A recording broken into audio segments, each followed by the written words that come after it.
kapag nagtrabaho kayo sa Greenland mga kabayan, pwede nyo dalhin yung pamilya dito. Kagaya ng asawa, anak nyo na below 18. May-ari ng kapihan yung lumapit sa amin mga kabayan. Gusto na rin yung mga Pilipino kasi masisipag ang mga Pilipino. Magandang araw mga kababayan. Galing nga pala kami sa town, sa supermarket. Namili kami ng mga pang-personal naming gamit, kagaya ng sabon, shampoo. Alam niyo pa mga kabayan, nung lumabas kami galing sa market, may biglang lumapit sa amin na lalaki. May sasakyan siya, maganda. Kung tinanong niya kung pwede pa raw kami na mag-apply sa kanya bilang driver ng bus. So yan ang sinasabi ko mga kabayan, kapag nandito na kayo sa Greenland, mas madali na lang maghanap ng trabaho rito. Bali ang trabaho na ang lalapit sa'yo kapag nandito na kayo mismo sa Greenland. So tinanong ko siya kung kailangan niya ba ng nasa ibang bansa kagaya ng Pilipinas, kung kailangan niya ba yung wala pa rito sa Greenland, or yung kailangan niya ba yung nandito sa Greenland. So ang sagot niya sa akin, ang kailangan daw niya muna sa ngayon yung nandito na mismo sa Greenland.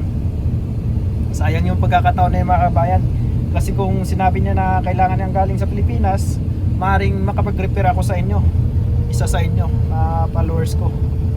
Pero sabi niya priority daw muna niya yung nandito.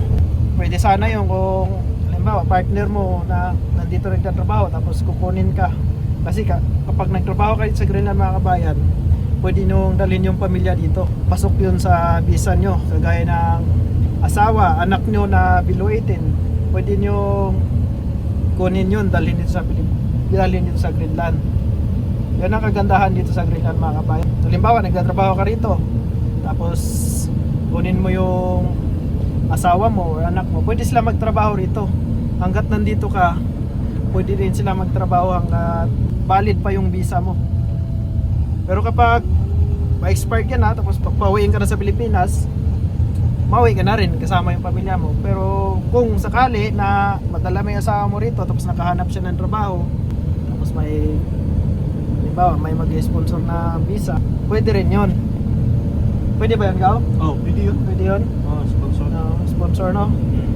Pero yun ang kagandahan dito mga kabayan, kapag nandito na kayo, yung partner nyo or mga anak nyo, pwede sila magtrabaho habang nandito sila.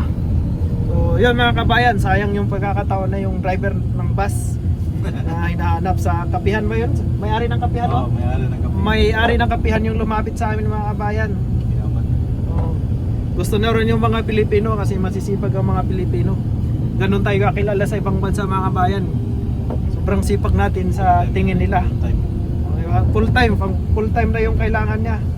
Abang-abang lang kayo sa mga trabaho dito sa Greenland.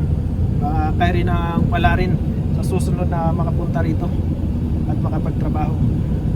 Huwag na naman kalimutan mag-subscribe at mag-follow para magkita-kita pa tayo sa mga susunod kong vlog dito sa Greenland. Takos!